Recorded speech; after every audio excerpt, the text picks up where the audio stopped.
Orasi ilmiah guru besar berjudul Ekologi Spiritual Sejarah dan Peradaban Islam, merekonstruksi jalan pulang bagi umat manusia dan semesta.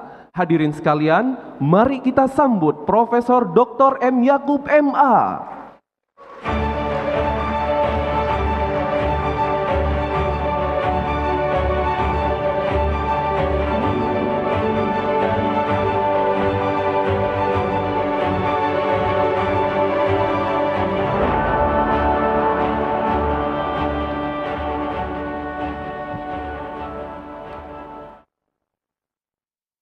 Bismillahirrahmanirrahim.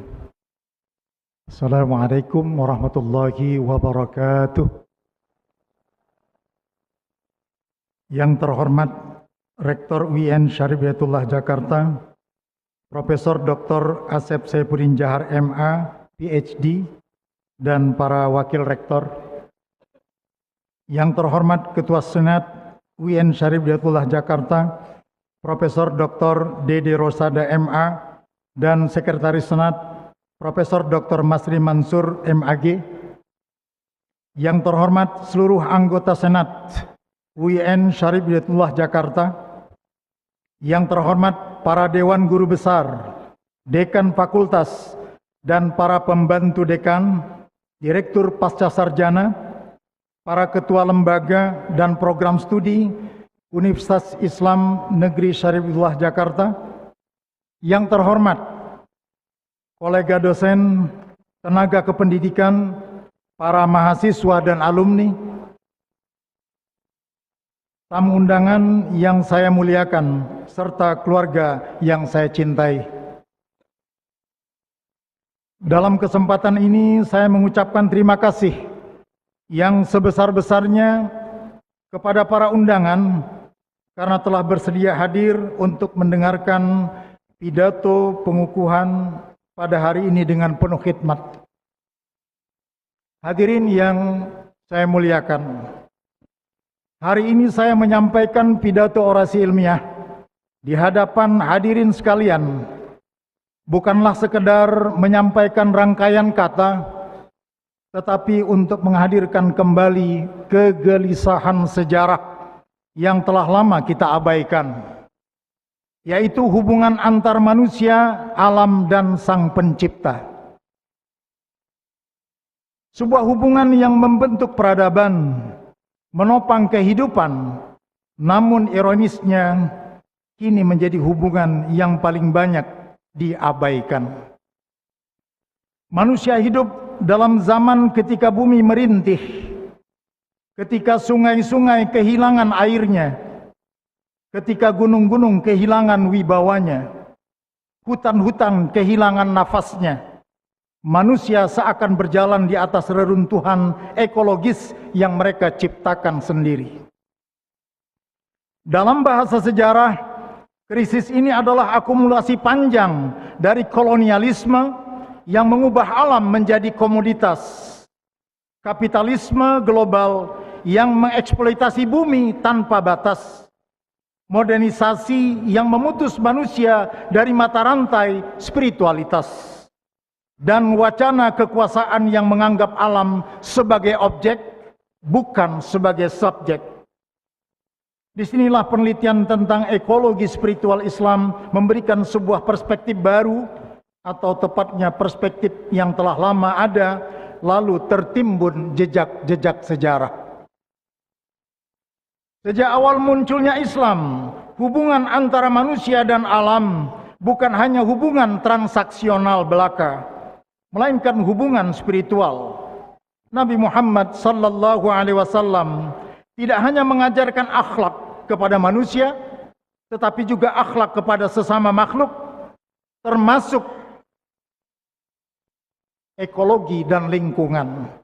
Ini semuanya bukan kebijakan ekologis modern, akan tetapi merupakan kebijakan peradaban. Islam memandang bumi bukan sekedar tempat tinggal, melainkan ayat-ayat Allah yang terbentang. Sejarah mencatat pada masa keemasan Islam, para ilmuwan seperti Ibnu Al-Haytham, Al-Biruni, dan Ikhwanus Sofa menulis banyak tentang kosmologi yang memuliakan alam. Para sufi seperti Ibnu Arabi memandang kosmos sebagai cerminan keindahan ilahi. Para khalifah membuat taman-taman botani dan observatorium sebagai bentuk ibadah intelektual kepada Allah Subhanahu wa taala. Peradaban Islam dibangun bukan hanya berdasarkan teori, akan tetapi juga oleh rasa hormat kepada alam sebagai bahagian dari diri manusia itu sendiri. Hadirin yang saya muliakan, sejarah tidak pernah berjalan lurus, dan disinilah manusia memasuki babak paling gelap dari relasi manusia dengan alam. Roy Murtado yang merupakan bahagian dari intelektual progresif Nahdlatul Ulama menunjukkan bagaimana kolonialisme dan kapitalisme telah merusak alam Indonesia. Dari konflik Wadas dan konflik Rembang di Jawa Tengah hingga hutan tropis telah mengalami kerusakan. Pola kerusakan ini bukan kebetulan. Ini adalah hasil dari liberalisasi ekonomi, kolaborasi antara elit negara dan korporasi, dan terakhirnya sebahagian elit agama ada yang merestui eksploitasi atas nama pembangunan. Disinilah sejarah berbicara dengan cara yang paling keras. Ketika agama kehilangan keberpihakannya kepada yang tertindas, maka agama itu akan kehilangan ruhnya. Ketika agama mendiamkan kerusakan alam, sesungguhnya ia telah meninggalkan amanah sejarahnya. Murtada mengingatkan manusia bahwa agama pernah dan seharusnya selalu menjadi kekuatan pembebasan. Islam bukan sekadar kumpulan hukum, tetapi suara moral melawan ketidakadilan, termasuk ketidakadilan ekologis. Lalu hadir Muhammad Al-Fayyad dengan konsep Islam kosmiknya. Sebuah gagasan yang tidak sekadar filosofis, tetapi juga historis. Al-Fayyad mengingatkan bahwa dalam peradaban Islam klasik, manusia tidak pernah menjadi pusat semesta. Bukan antroposentris, bukan biosentris, bukan pula ekosentris, tetapi teosentris. Tuhanlah sebagai pusat kosmos, dan manusia hanyalah satu simpul kecil dalam jaringan kehidupan tersebut. Kesadaran ini hilang ketika manusia modern memutuskan hubungan spiritualnya dengan alam. Ketika alam tidak lagi dipandang sebagai ayat-ayat, tetapi hanya sebagai aset. Melalui Islam kosmik, Al-Fayyad mengajak manusia kembali kepada kesadaran peradaban, bahwa menjaga alam adalah bahagian dari ibadah. Merusak alam adalah bentuk pembangkangan, dan kelestarian bumi adalah syarat kelestarian peradaban. Hadirin yang saya hormati, sejarah tidak hanya hidup di Timur Tengah. Di tanah ini, di Indonesia, spiritualitas ekologis memiliki akar yang jauh lebih tua dari negara kita sendiri. Muhammad Jadul Maula merupakan tokoh berikut progresif Nahdlatul Ulama, menggali kembali Hasto Broto, falsafah Jawa yang memandang manusia sebagai bahagian dari 8 unsur alam, yaitu bumi, api, angin, air, udara, bulan, matahari, dan bintang. Sebuah cara berpikir yang selaras dengan Islam Nusantara, yaitu Islam yang lembut, bersahaja, dan berpihak pada keseimbangan. Sayangnya sejarah modern dengan ide-ide purifikasi, modernisasi, dan kapitalisasi membuat kearifan lokal ini dianggap tahayul, syirik, atau tidak islami. Padahal ia adalah simpul historis yang menghubungkan manusia, budaya, dan Tuhan. Hadirin yang saya hormati, menggunakan analisis genealogis Foucault, penelitian ini menunjukkan bahwa wacana ekologis tidak pernah netral. Ia selalu berkaitan dengan kuasa negara, kuasa kapital, kuasa agama, dan kuasa wacana. Disinilah letak pentingnya sejarah, karena sejarah tidak hanya mencatat, akan tetapi mengingatkan dan mengoreksi tindakan dan perilaku kita semua, bahwa setiap peradaban yang merusak alamnya pasti akan berakhir. Hadirin yang saya muliakan, orasi ini bukan sekedar seruan emosional, melainkan sebuah panggilan. Panggilan agar umat Islam kembali kepada akar peradaban Islam itu sendiri, yaitu peradaban yang menjunjung tinggi ilmu, yang menghormati alam, yang berpihak pada keadilan, dan memandang bumi sebagai amanah, bukan sebagai objek eksploitasi. Hadirin yang saya muliakan, ekologi spiritual bukanlah konsep baru. Ia merupakan warisan sejarah umat Islam, juga sebagai jembatan masa lalu, masa kini, dan masa depan.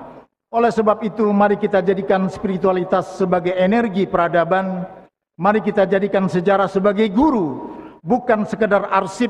Mari kita jadikan bumi sebagai amanah, bukan sebagai komoditas. Karena menjaga bumi bukan hanya tugas ekologis, tetapi menjadi tugas sejarah, menjadi tugas peradaban, dan menjadi tugas keimanan kita kepada Allah Subhanahu wa Ta'ala. Hadirin yang saya muliakan, pada bagian akhir ini izinkan saya mengucapkan terima kasih yang setinggi-tingginya kepada Bapak Rektor dan seluruh jajarannya, di mana saya merupakan bahagian dari akademisi yang berkiprah di UIN Syarif Hidayatullah Jakarta yang sangat saya cintai. Demikian juga kepada Bapak Dekan Profesor Dr. Gun Gun Herianto MSI selaku Dekan Fakultas Dakwah UIN Syarif Hidayatullah Jakarta beserta segenap jajaran FDCOM sebagai alma mater yang cukup banyak mensupport sehingga saya dapat hadir dan berdiri di sini menyampaikan orasi ilmiah. Kepada kedua orang tua almarhum ayah saya Muhammad Amin bin Insyaf dan ibu saya Aisyah bin Ahmad, begitu juga Bapak Ibu mertua, wabil khusus teman pendamping hidup saya Dr. Anda Hajah Nurleli. Tanpa support dan kehadiran beliau, saya tidak akan mampu berdiri di tempat yang sangat mulia ini. Begitupun kepada putra-putri kami Muhammad Habib Akbar, Muhammad Hafiz Juhdi, Zina Rafika, dan 3 cucu kami, Aziana Kenaya Akbar, kemudian Galvin Ikrami, dan juga Muhammad Ar-Rayyan. Semoga dengan orasi ilmiah ini menjadi inspirasi kepada anak cucu, mantu, dan juga kepada besan-besan saya. Wabil khusus kepada mahasiswa-mahasiswa di program S1 KPI maupun di MKPI. Kalian selalu banyak memberikan dukungan dan support kepada saya sehingga pencapaian pada hari ini. Dan tidak lupa kepada aktivitas saya di masyarakat, seluruh keluarga besar Majelis Taklim Masjid Musalla yang pada hari ini hadir untuk mensupport kegiatan ini. Demikian orasi ilmiah ini saya tutup dengan ucapan wabillahi taufiq wal hidayah. Wassalamualaikum warahmatullahi wabarakatuh.